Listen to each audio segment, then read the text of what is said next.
Hello everyone, mathematics optional के video lecture में आप सभी का स्वागत है। हमारी प्रीवियस वीडियो में हमने बात की थी about the condition of equilibrium of coplanar force system, जिसमें हमने देखा था कि लामीज थ्योरम जो है उसको कब अप्लाई करते हैं हम, एंड इसके साथ ही देखा था कि ट्राइंगल लॉ फोर्सेस को कब अप्लाई किया जाता है। और आज की इस वीडियो में हम डिटेल से इनके बारे में डिस्कस करने वाले हैं। इसके साथ ही जो अदर कंडीशन है equilibrium of coplanar force system की, उनको भी हम देखेंगे। तो स्टार्ट करेंगे हम ट्राइंगल लॉ फोर्सेस से। तो स्टार्ट करते हैं। ट्राइंगल लॉ फोर्सेस में हम सबसे पहले इसका स्टेटमेंट देखेंगे और इसको प्रूफ भी करेंगे। तो दिया गया है कि if the action of three forces acting at a point can be represented by the three side of a triangle taken in order, then forces are in equilibrium. तो सबसे पहले तो जो ट्राइंगल लॉ फोर्सेस है ये apply किया जाता है कंकरेंट फोर्स सिस्टम पे। और हमने डिस्कस कर लिया था कि कोप्लानर फोर्स सिस्टम क्या होता है और कंकरेंट फोर्स सिस्टम क्या होता है। तो एक बार हम फिर से देख लेते हैं कि कोप्लानर फोर्स सिस्टम जो हमारा सिलेबस है उसमें कोप्लानर फोर्स सिस्टम है, इसका इक्विलिब्रियम है वो दिया गया है सिलेबस में। एंड यहाँ पे है कंकरेंट फोर्स सिस्टम। तो कोप्लानर फोर्स सिस्टम में हमने देखा कि कोई प्लेन होगा और उस प्लेन में फोर्सेस है वो एक्ट करेंगे। तो मान लेते हैं ये एक प्लेन है और फोर्सेस हैं वो यहाँ पे एक्ट कर रहे हैं। तो फोर्सेस है वो पैरेलल भी हो सकते हैं। इसके साथ ऐसा भी हो सकता है कि यहाँ पे कोई पार्टिकल है इसी प्लेन में और ये इस पर फोर्स है वो एक्ट कर रहे हैं। और कंकरेंट फोर्स सिस्टम में हमने देखा था कि कोई पार्टिकल है उस पर फोर्स जो है वो अप्लाई होते हैं। तो यहाँ से हम कह सकते हैं कि कोप्लानर फोर्स सिस्टम है ये कंकरेंट फोर्स सिस्टम भी हो सकता है। ऐसी स्थिति में हम इसको कोप्लानर कंकरेंट फोर्स सिस्टम कहते हैं, इसलिए हम इसको कोप्लानर के लिए भी यहाँ पे अप्लाई कर सकते हैं। तो जो कोप्लानर फोर्स सिस्टम है वो पैरेलल भी हो सकता है, इसके साथ ही वो कंकरेंट भी हो सकता है। तो बात करते हैं हम ट्राइंगल लॉ फोर्सेस की। तो यहाँ पे दिया गया है कि एक कोई पॉइंट है उस पे तीन फोर्सेस एक्ट कर रहे हैं। तो मान लेते हैं कि ओ कोई हमारा यहाँ पे पॉइंट है और इस पर तीन forces P Q and R जो हैं वो एक्ट कर रहे हैं। तो कहा गया है कि अगर हम इनको रिप्रेजेंट कर दें किसी ट्राइंगल की थ्री साइड्स के यहाँ पे, लेकिन आवश्यक कंडीशन है कि ऑर्डर में होनी चाहिए। तो पी क्यू एंड आर के फॉर्म में हम इसको चेंज कर दें। तो अगर ए बी सी ये कोई ट्राइंगल है और हम इसको P Q and R form में अगर चेंज करें तो कहा गया है कि ये जो फोर्सेस है पी क्यू आर ये इक्विलिब्रियम में होंगी। तो अब हम इसको प्रूफ करेंगे। प्रूफ करने के लिए यहाँ पे हम एक पैरेललोग्राम बनाएंगे। तो इसको कंप्लीट करते हैं हम।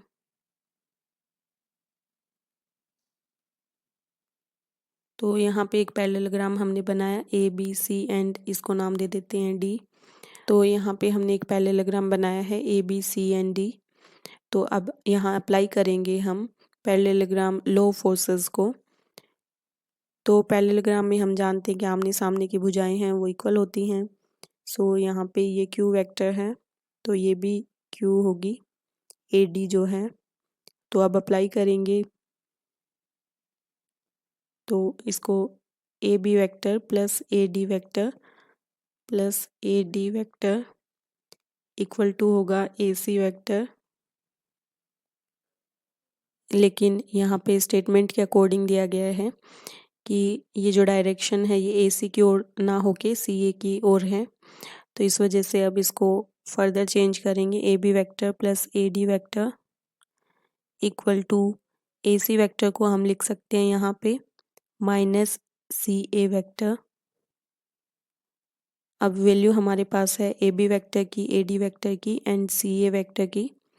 तो ये है हमारा P vector plus Q vector equal to C A की वैल्यू अब हमारे पास है आर वेक्टर। तो यहाँ से अब हम सॉल्व करेंगे इसको।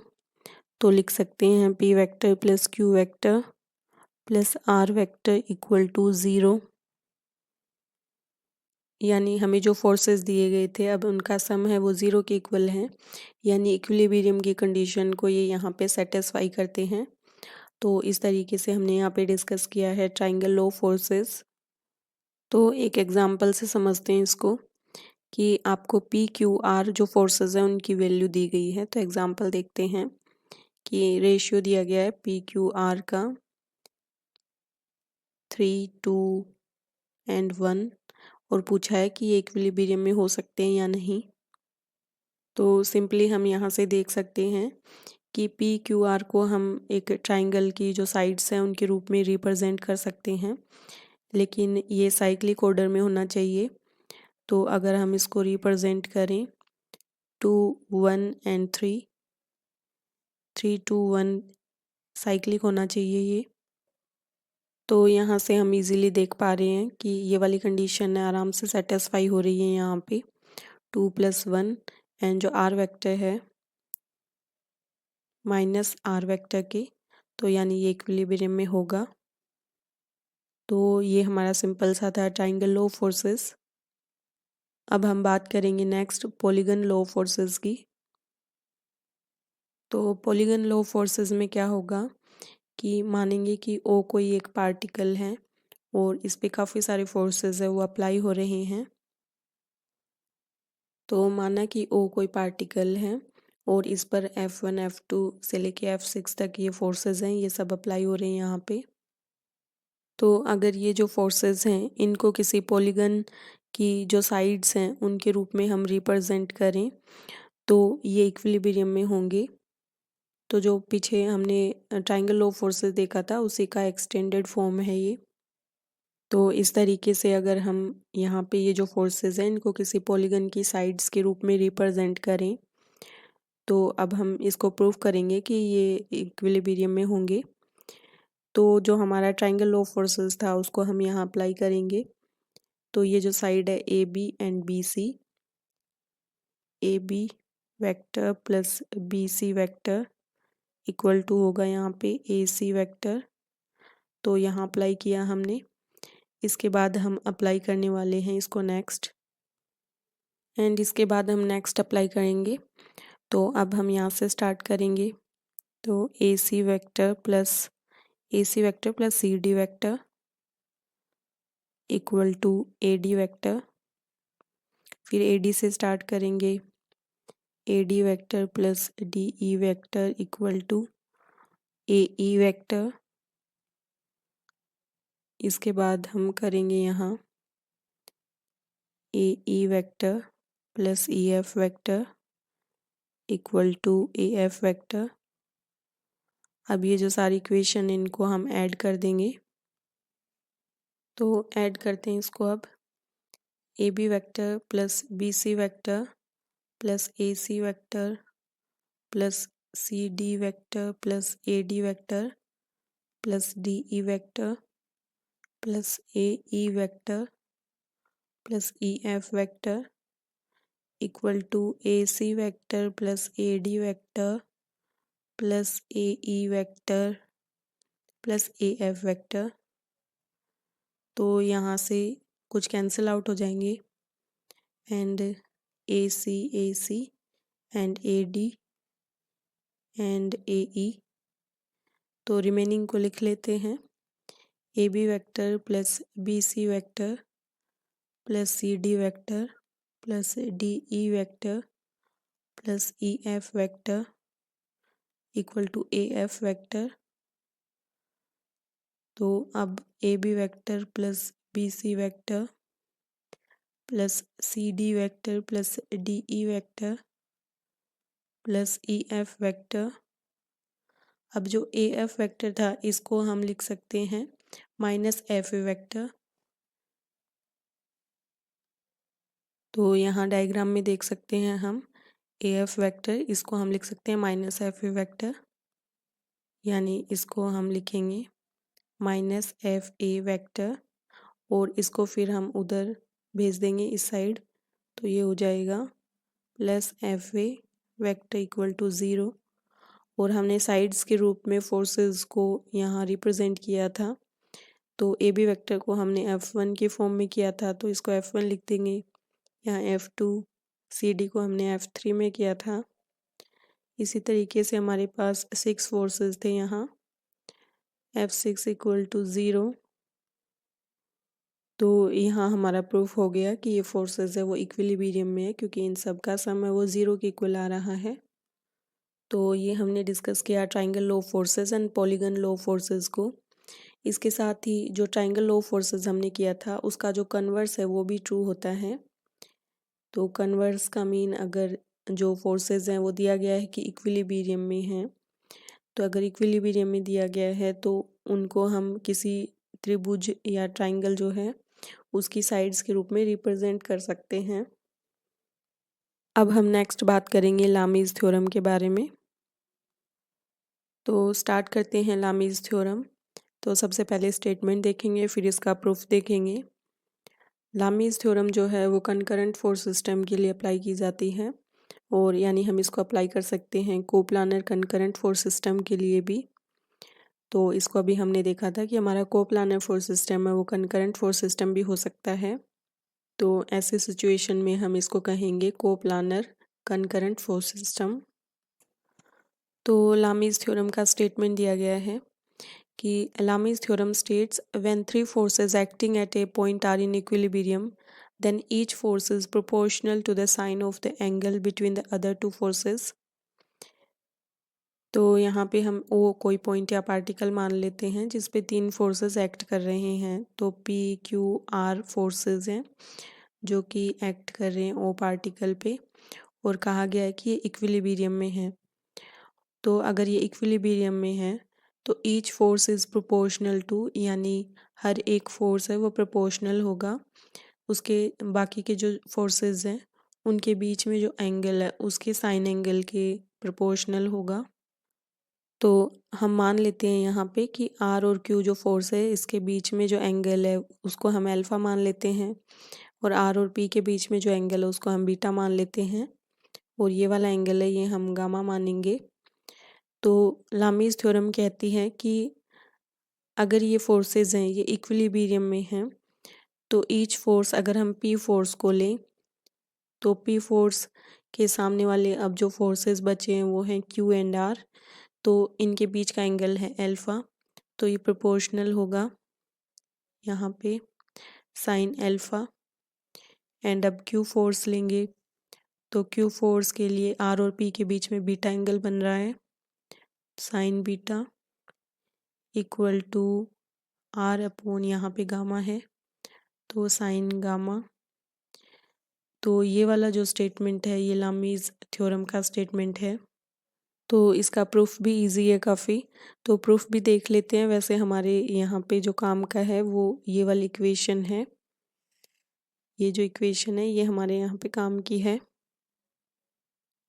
यानी लामीज़ थ्योरम में हम कह सकते हैं कि हर एक फोर्स है वो बाकी के जो दो फोर्सेस हैं उनके बीच में जो एंगल बन रहा है, यानी जो ज्या है साइन एंगल, उसके प्रोपोर्शनल होगा।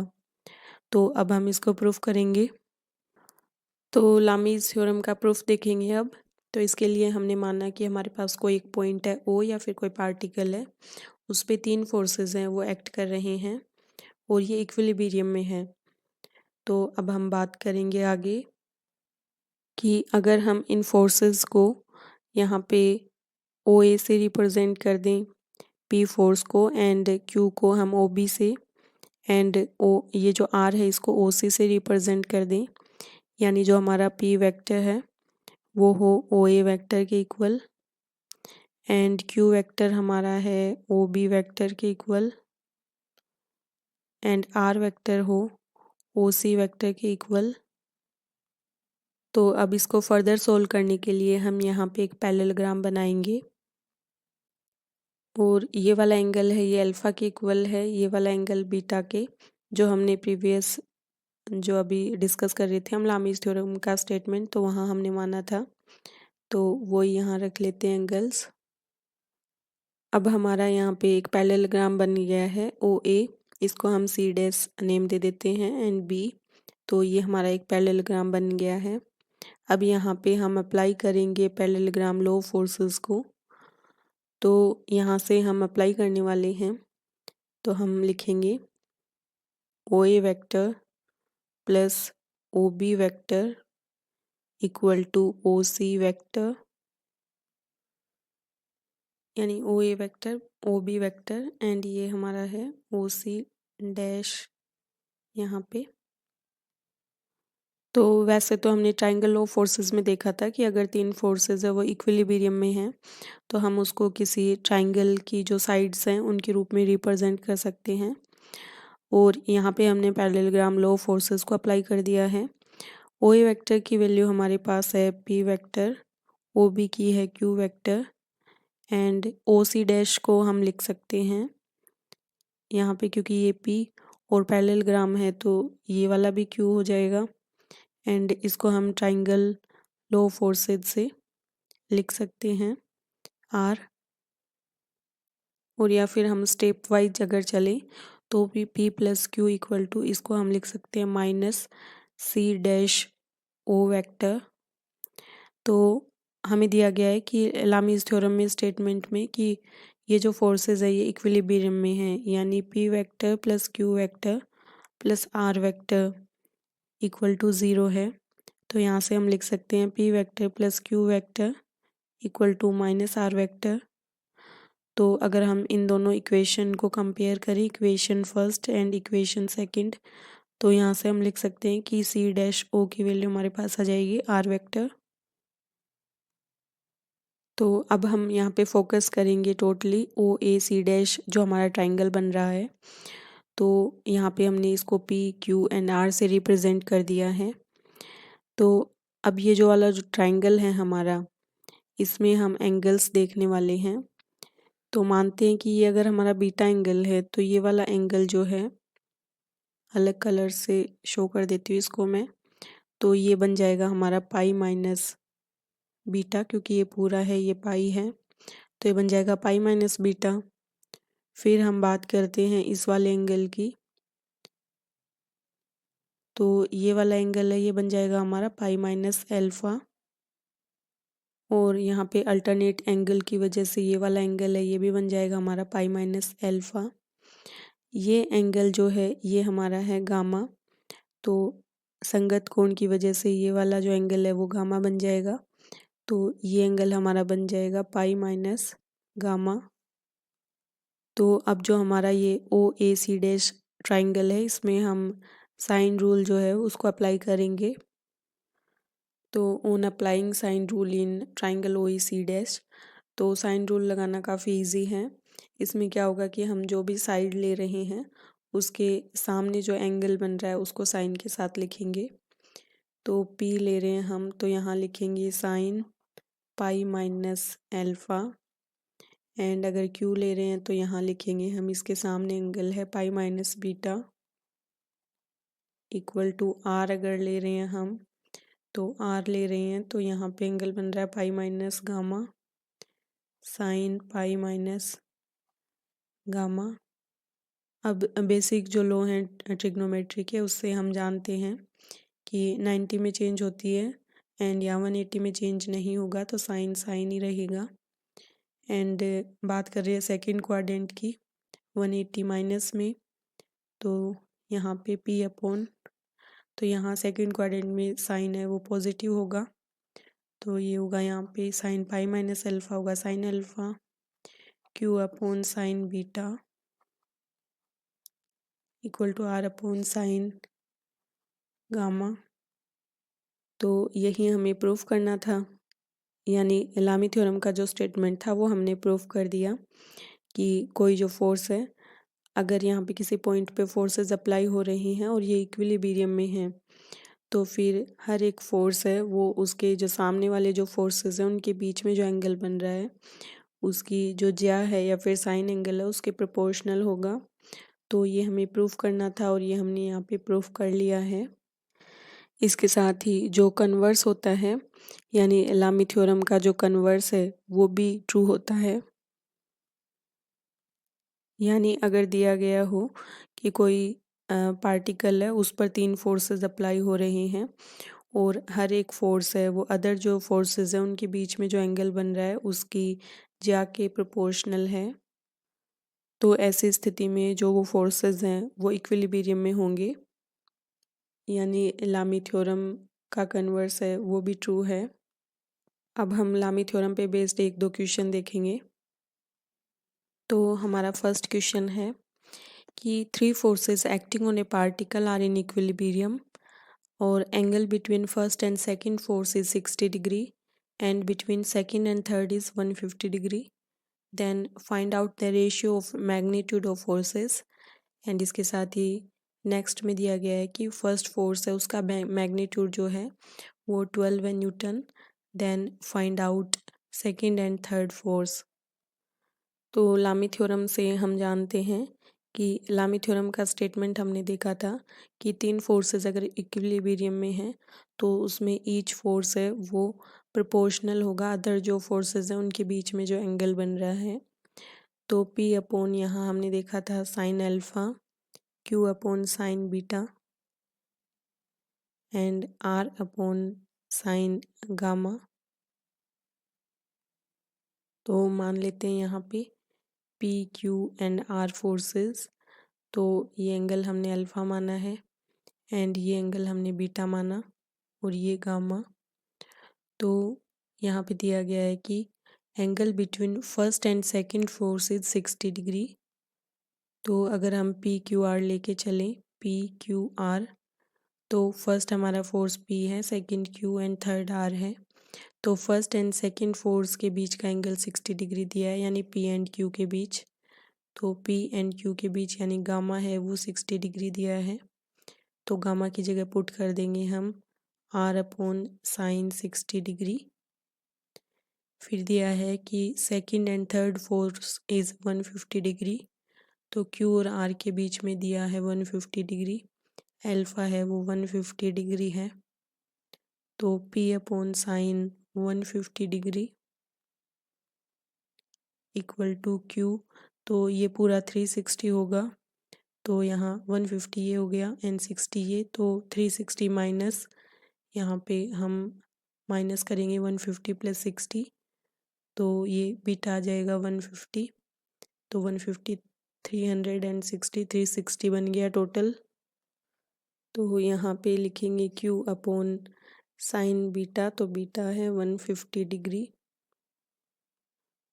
तो यहाँ से हमें वैल्यू चाहिए अब साइन 150 डिग्री की, तो इसको किसी भी तरीके से अब सोल्व कर लीजिए। मान लेते हैं इसको sine 180 minus 30 degree equal to Q upon sine 180 minus 30 degree. Next फिर है R अपॉन साइन 60 डिग्री। तो 180 माइनस 30, तो 180 के लिए चेंज नहीं होगा, यानी साइन में ही वैल्यू होगी। एंड सेकंड क्वाड्रेंट की बात कर रहे हैं, वहाँ पे साइन पॉजिटिव होगा। तो P upon sine 30 degree equal to Q upon, ये भी सेम ही है, sine 30 degree equal to R upon sine 60 degree. तो साइन 30 की वैल्यू हम सब जानते हैं 1/2 होती है इक्वल टू Q साइन 30 यानी 1/2। साइन 60 की वैल्यू होगी √3/2। तो आई होप ये सब छोटी छोटी वैल्यूज़ हैं, तो ये सब आपको याद होगी। तो ट्रिग्नोमेट्री के बेसिक में ही ये सब याद हो जाती हैं, तो रिवाइज कर लेना एक बार। तो अब इसको आगे सॉल्व करेंगे। तो 2 2 2 यहाँ पे सब में आ रहा है, ये कैंसिल हो जाएगा। तो P upon 1 equal to Q upon 1 equal to R upon √3। तो यहाँ से P Q और R का जो रेशियो है मैग्नीट्यूड का वो आएगा 1√1√3। तो एक सॉल्यूशन तो ये हो गया। फिर सेकंड हमसे पूछा है कि फर्स्ट फोर्स जो है P की वैल्यू हमें दी गई है 12N, और अब हमसे पूछा है Q की वैल्यू एंड R की वैल्यू। तो सिंपली हम कर सकते हैं, क्योंकि अब हमारे पास इनके मैग्नीट्यूड का जो रेशियो है वो है, तो रेशियो हमारे पास है PQR का मैग्नीट्यूड का 1 1 एंड √3। तो ये वैल्यू है, ये 12N दी गई है। तो सिमिलरली क्यू भी हमारा हो जाएगा 12n। एन जो आर है हमारा वो हो जाएगा 12n इंटू √3, यानी 12√3n। तो ये वैल्यू हमारी पूछी थी हमसे आर की एंड क्यू की, ये हमने फाइंड आउट कर ली है। तो इस तरीके से हम लामीज़ थ्योरम को अप्लाई कर सकते हैं। अब हम बात करेंगे equilibrium of coplanar force system के लिए अदर जो कंडीशन है उनके बारे में। तो नेक्स्ट जो कंडीशन है इक्विलिब्रियम के लिए वो है algebraic sum of resolve parts of all the forces in any two perpendicular direction should be zero separately. तो रिजोल्व पार्ट्स जो है हॉरिजॉन्टली एंड वर्टिकली जो हम निकालते हैं उनका सम है वो अलग अलग ज़ीरो के इक्वल होना चाहिए। तो लास्ट वीडियो में हम इसको ऑलरेडी डिस्कस कर चुके हैं कि रिजल्टेंट की वैल्यू हमारी are equal to √x² + y² वहाँ हमने देखी थी। तो x और y हैं ये रिजोल्व पार्ट्स हैं, तो इनकी जो वैल्यू है अगर रिजल्टेंट है वो ज़ीरो होगा। इसको हमने सफिशिएंट एंड नेसेसरी दोनों कंडीशन प्रूव की थी। तो रिजल्टेंट है वो ज़ीरो होगा। तो √x² + y² है ये ज़ीरो के इक्वल होगा। तो x² + y² equal to zero. तो यहाँ से हमने देखा था कि इनकी अलग अलग वैल्यू है वो ज़ीरो के इक्वल होनी चाहिए इक्विलिब्रियम की कंडीशन को सेटिस्फाई करने के लिए। तो ऑलरेडी इसको डिस्कस कर चुके हैं, इसके लिए प्रीवियस वीडियो देख सकते हैं आप। तो ये तीनों कंडीशन जो है लामी theorem, law of triangle of forces and ये थर्ड वाली जो कंडीशन है ये हमने यहाँ पे सोल्व की हैं कि अगर यहाँ पे एक पॉइंट पे फोर्सेस हैं वो मीट करते हैं तो उसके लिए हमने ये इक्विलिब्रियम की कंडीशन देखी है। अब हम बात करेंगे कि अगर ये पैरेलल हो तब। तो अब हम बात करेंगे condition of equilibrium of 3 coplanar parallel force. तो यहाँ पे मानेंगे कि कोई एक प्लेन है, तो माना कि ये कोई एक प्लेन है, यहाँ पे पैरेलल फोर्स हैं वो एक्ट कर रहे हैं। तो मान लेंगे कि P कोई फोर्स है एंड Q कोई यहाँ पे फोर्स है, तो और एक R कोई फोर्स है, तो ये पैरेलल हैं। तो ये तीनों फोर्स है वो एक ही प्लेन में एक्ट कर रहे हैं, इसलिए ये कोप्लानर फोर्स सिस्टम है। तो अगर ये फोर्सेस हैं ये सेम डायरेक्शन में होंगे तो इक्विलिब्रियम यहाँ पे पॉसिबल नहीं हो पाएगा। इसलिए मान लिया हमने कि P एंड Q है ये सेम डायरेक्शन में है और R है ये यहाँ पे अपोजिट डायरेक्शन में है। तो मान लेते हैं कि तीनों इक्विलिब्रियम में हैं। इसके लिए अब यहाँ पे इन पॉइंट्स को हम मिलाएंगे कि इसको स्ट्रेट लाइन में हम मिलाएंगे और इनको नेम देंगे। कुछ भी नेम यहाँ पे आप दे सकते हैं। अब हम मानेंगे कि यहाँ P एंड Q जो फोर्स है इनका रिजल्टेंट है वो होगा P + Q और इक्विलिब्रियम में ये फोर्सेस हैं ये दिया गया है। तो इक्विलिब्रियम में होने के लिए अब आवश्यक कंडीशन है कि जो R है ये इक्वल होगा P + Q के। तो ये है P + Q, रिजल्टेंट है ये P एंड Q का। और इक्विलिब्रियम में होने के लिए अब आवश्यक है कि R जो है वो P + Q के इक्वल हो। तो R = P + Q with P.AC, ये C है पॉइंट यहाँ पे, एंड = Q.BC। तो यहाँ से हम लिख सकते हैं P अपॉन यहाँ BC = Q/AC। तो अगर हम यहाँ से लिखें इनको, इनका रिजल्टेंट, तो P + Q upon BC + AC = P + Q upon, तो अगर ऐड कर रहे हैं हम BC प्लस यहाँ AC को तो ये होगा AB और P + Q ये हमारा R है। तो इसे लिख सकते हैं P/BC = Q/AC P + Q upon R, sorry P + Q की वैल्यू R है, R/AB तो यहाँ पे जो आवश्यक कंडीशन है वो है कि अगर 3 कोप्लानर फोर्स हैं वो इक्विलिब्रियम में हैं, then the resultant of any 2 forces balance the third force.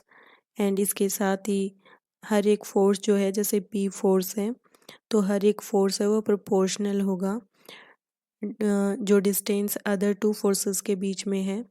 यानी पी फोर्स की बात कर रहे हैं तो अदर जो हैं क्यू एंड आर, इनके बीच में जो डिस्टेंस है वो है बी सी, तो ये इसके प्रोपोर्शनल है। क्यू की बात करेंगे तो आर और पी के बीच में ए सी है डिस्टेंस, तो ये ए सी के प्रोपोर्शनल होगा। इसी तरीके से आर की बात कर रहे हैं तो आर है वो पी एंड क्यू के बीच की डिस्टेंस के प्रोपोर्शनल होगा। तो ये आवश्यक कंडीशन है यहाँ इक्विलिब्रियम के लिए। नेक्स्ट कंडीशन है कि algebraic sum of the moments of all the forces about any point O should be zero. Moments होता है तो मोमेंट है ये रोटेशनल कैपेसिटी को शो करता है। तो मोमेंट की बात कर लेते हैं यहाँ पे कि मान लेते हैं कि ओ कोई एक पॉइंट है। तो मोमेंट की डेफिनेशन मैंने यहाँ लिखी है कि moment of a force about A point is the product of force and perpendicular distance of the point from the line of action of force. तो यहाँ पे एफ कोई फोर्स है, इसकी लाइन ऑफ एक्शन है ए बी, और यहाँ पे पॉइंट दिया गया है ओ, यहाँ पे पॉइंट है। तो यहाँ पे जो मोमेंट है वो फोर्स और ये परपेंडिकुलर डिस्टेंस है इसके प्रोडक्ट के इक्वल होगा। यानी मोमेंट है ये इक्वल होगा परपेंडिकुलर डिस्टेंस पी है और एफ है ये फोर्स है, तो इनके प्रोडक्ट के इक्वल होगा मोमेंट। तो algebraic sum of all the moments of all the forces about any point O which lie in the same plane should be zero. तो ये एक अनोदर कंडीशन है इक्विलिब्रियम के लिए। एंड जो इम्पोर्टेंट कंडीशन थी वो हम ऑलरेडी डिस्कस कर चुके हैं। तो मोस्ट इम्पोर्टेंट है Lami's theorem, triangle law forces. इसके अलावा अभी जो हमने डिस्कस की थी पैरेलल फोर्सेस के लिए, तो काफ़ी इम्पोर्टेंट है। सो आई होप इन लेक्चर से आपको हेल्प होगी। तो ये हमने डिस्कस किया about the equilibrium of coplanar force system. तो हमारे नेक्स्ट वीडियो में हम कॉमन कैटेनरी से स्टार्ट करेंगे। तो कॉमन कैटेनरी से यूजुअली जो क्वेश्चन पूछे जाते हैं वो काफ़ी इजी होते हैं, लेकिन फिर भी स्टूडेंट कॉमन कैटेनरी के क्वेश्चन से काफ़ी घबराते हैं। तो हम काफ़ी इजी तरीके से कॉमन कैटेनरी को डिस्कस करेंगे, और इससे भी इजी ये है कि वहाँ से जो क्वेश्चन बनेंगे तो सबसे पहले हम उन क्वेश्चंस की ही बात करेंगे कि एग्ज़ाम में क्वेश्चन किस तरीके के बनते हैं। तो काफ़ी इजी टाइप के क्वेश्चन कॉमन कैटेनरी से देखने को मिलेंगे। तो बस प्रैक्टिस करनी है और क्वेश्चन है वो इजीली फिर वहाँ पे सॉल्व हो जाएंगे। अगर आपने 3-4 बार प्रैक्टिस कर ली है खुद से तो वहाँ पे कई क्वेश्चन ऐसे भी होंगे जिन्हें आप देखते ही डायरेक्ट टिक कर सकते हैं। तो हमारे नेक्स्ट वीडियो में हम कॉमन कैटेनरी से स्टार्ट करेंगे। एंड इक्विलिब्रियम की जो इम्पोर्टेंट कंडीशन थी वो हमने ऑलरेडी डिस्कस कर ली है। तो काफ़ी बेसिक से हमने स्टार्ट किया था इसको, क्योंकि इक्विलिब्रियम के लिए हमें पहले resultant and composition of forces यानी कि एंड जो रिजोल्व पार्ट क्या होते हैं ये सब जानना ज़रूरी था। तो हमने ये सब डिस्कस कर लिया एंड इक्विलिब्रियम ऑफ कोप्लानर वाला टॉपिक हमारा कंप्लीट हो गया है। अब क्वेश्चन प्रैक्टिस करनी है, तो इतने क्वेश्चन मैं यहाँ पे नहीं करवा सकती, तो क्वेश्चन प्रैक्टिस आप खुद से कीजिए और इम्पोर्टेंट कंसेप्ट एंड कुछ क्वेश्चन हम यहाँ पे करेंगे। तो वीडियोस को देखते रहिए, अपने दोस्तों के साथ शेयर करते रहिए and thank you so much. Have a nice day.